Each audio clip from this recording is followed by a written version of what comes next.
Hello everyone, so welcome back to another video. So this is just going over lighting and space scenes. There might be a tiny bit of spoilers in this, so you've been warned. So this is one thing that I've been doing recently in Discord, was posting up a couple of spoilers here and there, or more or less sort of work in progress, showing what I've been doing. And there's been a little bit of kind of backwards and forwards as to how I light these scenes, primarily because of the fact that it seems like some of the models are too dark. Now in this sequence, the one that is based solely off the intro to AC2 here, I think this is an older version because I've actually, you might be able to see it there, just round about here we've got a Barracuda dropship, which I'm using. I think if it goes, yeah, it goes down the side of the facility. So this is an older version. I'm gonna have to edit that. But this is pretty much a really bright scene compared to the other one that I've got. It kind of helps that the textures for the space station are pretty bright to begin with. Have we got this in real time? Yeah, we do. Just some of the lights aren't blinking. I think it's because I'm not clicked on the scene. But yeah, this is the more brighter of the two scenes. We've got the pan round, very similar to the intro. We've got a couple of smaller dropships moving around, and then we've got the larger ships kind of moving off. I'm not going to show more of this because of it kind of being a very short scene, and I don't want to show off too much stuff before we do the actual film, because I'm almost done. I just need to do the fight sequence now. I've been trying to do this intro for a while, and yeah, lighting space has been awkward, purely because of the way that the shaders seem to work. I've always had this kind of backwards and forwards with shaders in Unreal Engine. I'll show you what I mean at the end, but it's this one doesn't look too bad to me personally, but the interesting one is the backwards and forwards between the next sequence, which is the Earth drop sequence, which is a little bit of a spoiler. So this one is based a little bit on Armored Core 2, a little bit on Halo 3's Arc cutscene, and a little bit on the Klendathu drop, I think it is, from Starship Troopers. I'm not going to show too much of this, but the idea is this scene is supposed to be lit up in a similar way. So we'll go to the fleet over here. There's a little bit of, I think, spoilers around here, so we're just going to show off this and nothing else. As you can see, the dropships are still kind of bright here with the lights slowly illuminating certain areas, and of course we've got the drop pod area here. The way that the lights show up, I don't know why there's one not over here on the left, but it's fine. The way the lights show up is that they're supposed to, these red ones anyway, only show up when the doors are open, which I managed to rig, so one after another the open and reveal these pod sections. Let's just change the initial position. So in the actual animation, we've got this thing going on here where they slowly open one after another, and then the pods file out and do the AC2 style drop sequence. But the comment I got specifically was the shots are a little bit too dark. The problem is that if I make the scene brighter, all of the lights just bounce off each other, and as a result we end up with like weird sort of things going on with the shaders. Like if I move down here, that doesn't look too bad. I've got the exposure cranked up a little bit, but if it was cranked up any higher, then we'd start seeing all kinds of like reflections from all the other different lights on the other ships. We'd get some other shots that make it look as though some of the ships are made out of like some sort of weird plastic style material. You can kind of see it there a little bit between the model. Just there we'd get this kind of thing going on with the rest of the surfaces, which I didn't want, and that too. You can just about see that as the surface reflects light along here. And we got it bouncing off all of the normal maps on the exterior of the hull. It's really weird. Like, I have this problem specifically with shaders. The ones that come out of Quixel more than anything else. When I've messed around with them myself, it doesn't seem to be that bad. Apart from that, the rest of the drop is pretty standard. everything looks the same. We've got this shot here, which is the close-up. The reason why we can tell it's the close-up or the close-up ship in the one of the main shots is primarily because we can see the drop pods here that are lined up with the boosters activated already, and that's just for when they start going down. One thing that nobody really saw too much of in AC2 was the details of the drop pods, but one of the art books actually let me see every little bit of detail, and there were a couple of renders online as well, so I used that a while back to copy the details, and as a result we've got this really nice rendering of the re-entry pod, or the drop pod if you want to call it. The only thing that's in here that's different, and that I'm using different, is something that I discussed the other day with people on Discord, and that is the use of the AC1 Barracuda dropship here, which I only got in game recently. What happened was, a while back I tried rendering this thing out and getting it in-game, and it just did not work. And it was a little bit of a mess around with textures. What happened is, I imported the textures as a PNG, or all as PNGs, into Unreal Engine, and what happened was it did not like it. It just made everything look trash. So instead I re-rendered everything as .tga, and it works very nicely now. So what we've got is this nice AC1 style dropship, which we see quite a lot. I've decided I didn't want to let all this effort go to waste, so I slapped it back in. It took like an evening to get it all working, but now I've repurposed it kind of like the Pelican dropships from Halo. So in a similar fashion, it's got like an olive drab style coat to it. On the exterior we've got these sort of black shiny windows that do actually have dirt on them that you can see just there in the reflections. It's got this kind of worn metallic look all the way around it.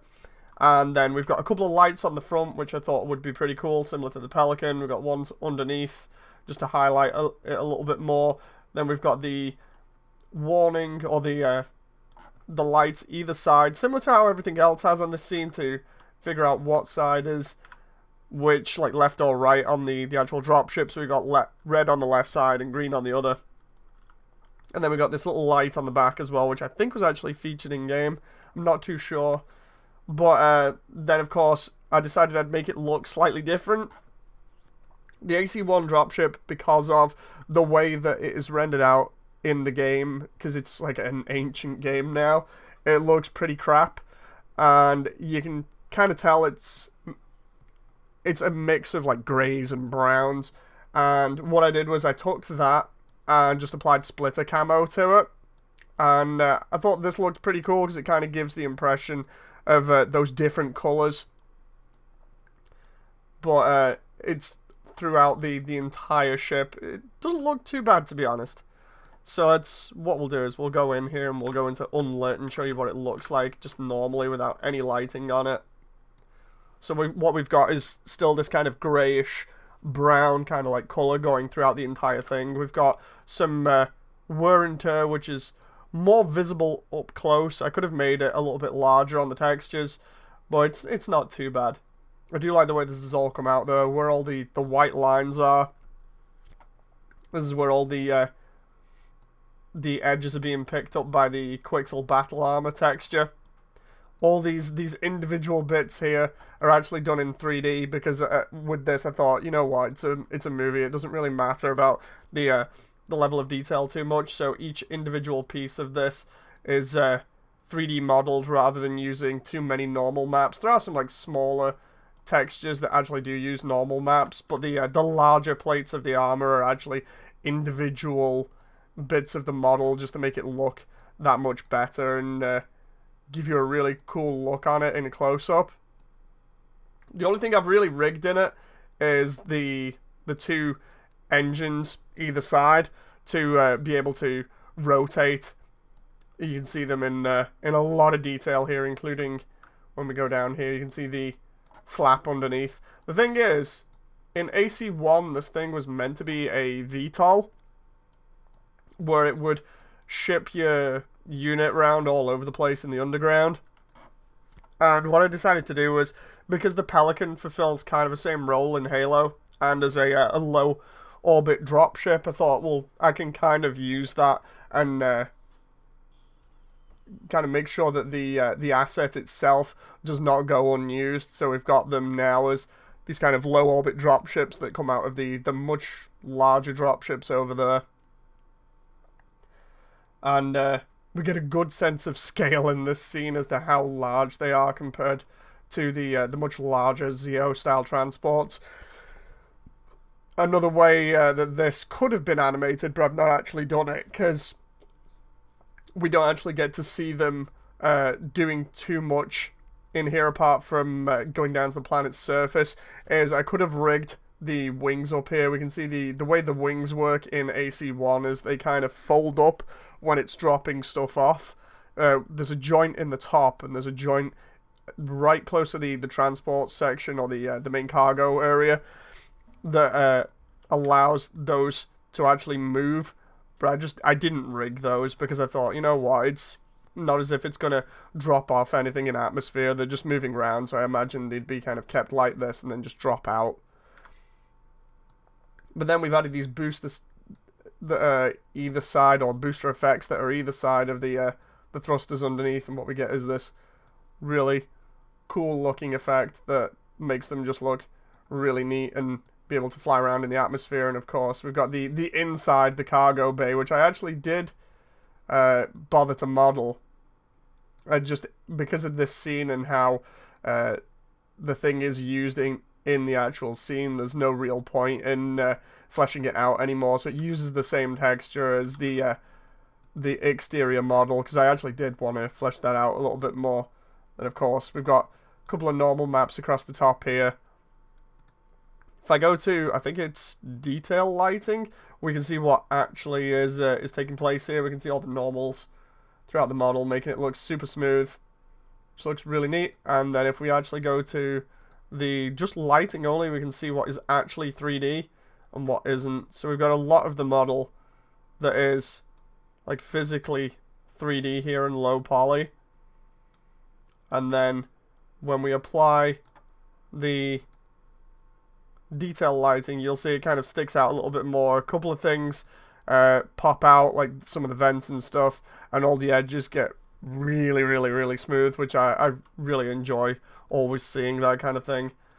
I like the way that I've gone a little bit more in depth with my modeling with some of these things, including the drop ships for the pods over there, and these by far some of the most detailed stuff I've done in this entire OVA. What happens is we've got this kind of, like I said, sort of Starship Troopers AC2 Halo inspired drop sequence where we see a load of the pods just like flying out and going down to the planet below. And then we've got a couple of the Barracudas that are going to fly out and fly down to the planet too. These ones at the side kind of do more of a Starship Troopers style exit where they drop down, the boosters turn, and then they just slowly make their way down to the planet, whereas the other ones over here drop out of this ship here and just slowly fly between the fleet and then take this huge nosedive down, a bit like Halo 3, the Arc level. And the texture on the planet is actually an 8K resolution texture. It's the highest texture I could get. Sourced that from, I think it was Google, and then imported it and had to change the INI files so I could actually render it out, because the original one looked really kind of low res. This still kind of looks low res considering how close it is to the camera, but it's not too bad. And then over here we can just about see the atmosphere as well. So I think overall this doesn't look too dark to me personally. I know it's gonna look dark to a couple of people. I really don't know what I could do to change this. Like I said, if I brighten it up, it's going to be looking a little bit weird. So I thought I'd keep it like this. It's not too bad. And then of course we've got outside of game view. If I go to the cinematic viewer now, go to matinee, I get to show you just what's going on with this. Just for the sake of showing you how much effort went into this. So, as usual, I like to overdo things. So we've got all of the splines here and all the cameras And the way that this works is each ship has splines coming from it, which drop the various drop pods. They all work at different times, apart from this back one here. I don't know why it doesn't drop off any pods. It should have some equipped. If we go in the actual bays here, yeah, it's got some. I'm wondering what's going on here. We also have spurs inside of the ships for the second and third waves that actually do fire off. I might have to add that later, but as you can see, we've got splines for the Barracudas here where they fly to the surface. We've got splines here for the other ones that are going to leave the ship where they kind of take this huge nosedive. And then we've got splines for each one of the... voice is going there. Each one of the drop pods that comes out. The first three that are in the close-up shot kind of come out, go down, and have sort of a slow arc towards them and then disappear as they get further down so they don't end up in shot later on. But because they're all attached to the ship, it means that they get dragged along with the ships. So each time one of them falls down, they either go through the planet's surface and disappear, or make them vanish by making the model disappear. But yeah, as you can see, there's a lot of splines in this level. Not as many as in the actual fight sequence. In the fight sequence, there's way more. The only other trick that I've done here, I wanted to include some other visual effects. So when we get close to... there we go. When we get close to the camera here, what we have is... this last camera has a shot that looks up as these Barracudas come down from one of the ships. They come past and go down to the planet's surface. So this box that's surrounding the camera is a post-process feature, and what I've done is I've just changed some of the lighting in it a little bit so it looks a little bit brighter, and put in some lens flares so that when they go past, the lights that you see on top of them flicker like crazy. Well, not flicker like crazy, but they stand out. They stand out a little bit more, so it gives you a nice little bit of flair. I'm going to tweak things like motion blur and depth of field later on. Primarily because, like with the space shot, I want everything to be seen. So I don't want too much depth of field or anything else. So I don't really want to mess around with the scene too much. And then, of course, like I said, we've got the problems with shaders. So we'll go to particle test here and we'll go over that now just to finish up. So the problem with shaders here when we actually load in is that I've been trying to import some more stuff and change things up and see whether I can get new parts working.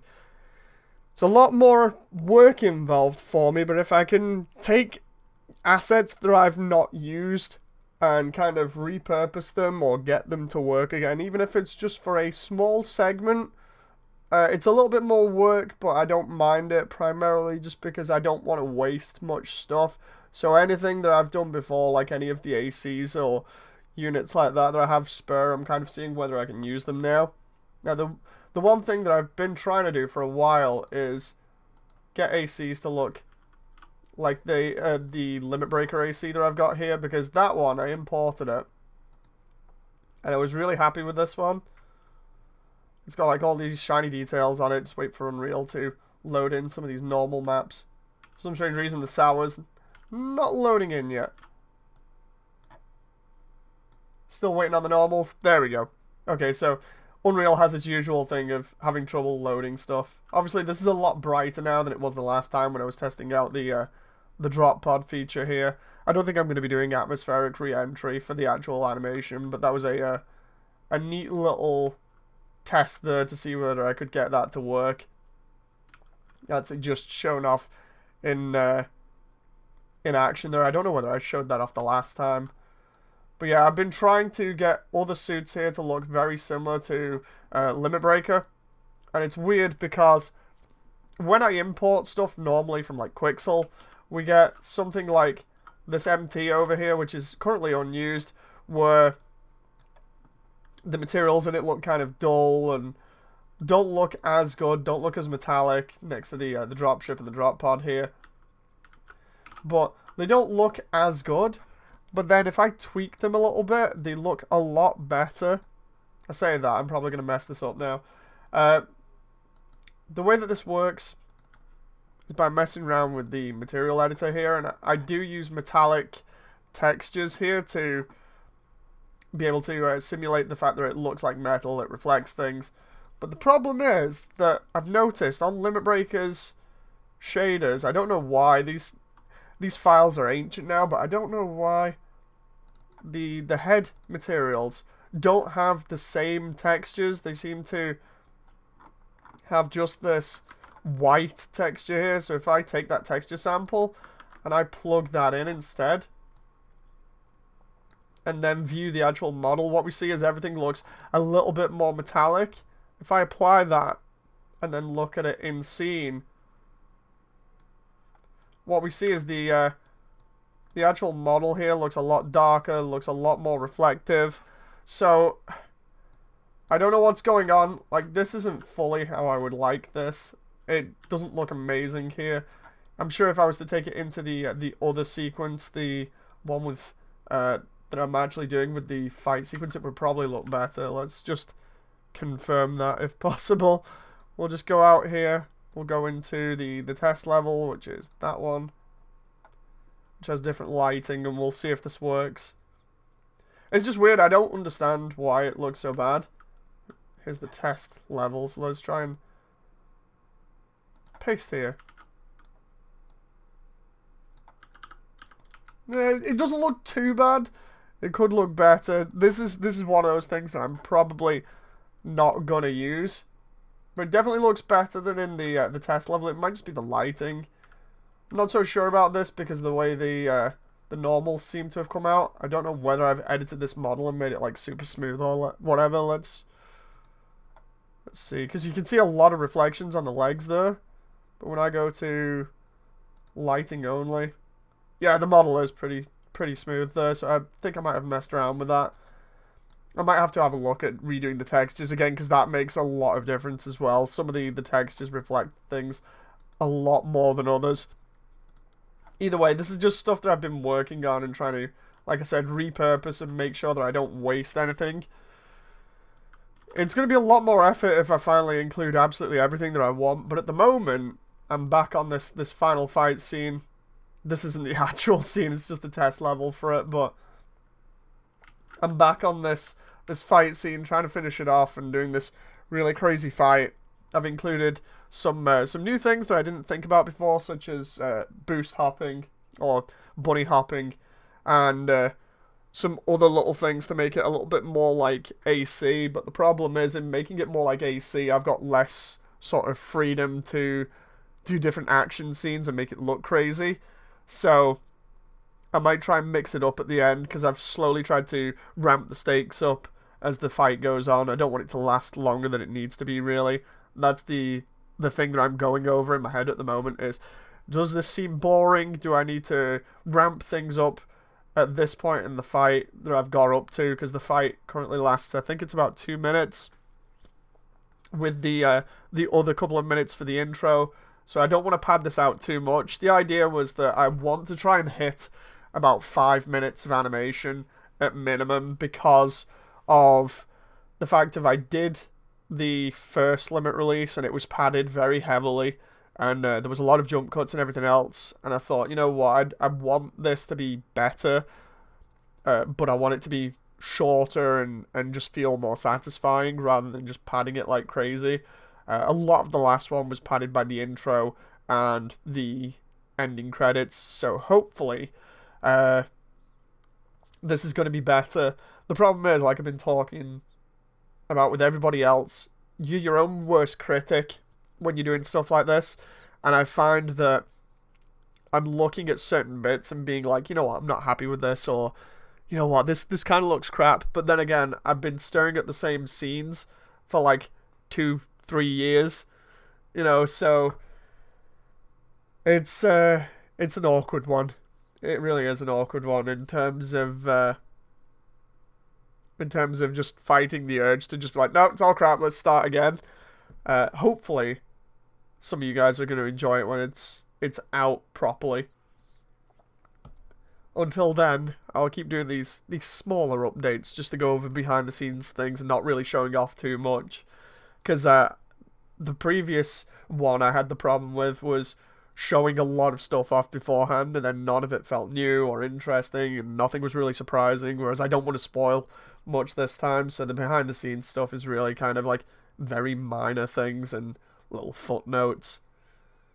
Anyway, hope you guys have enjoyed. I'll see you in the comments section, and I'll see you next time. Bye!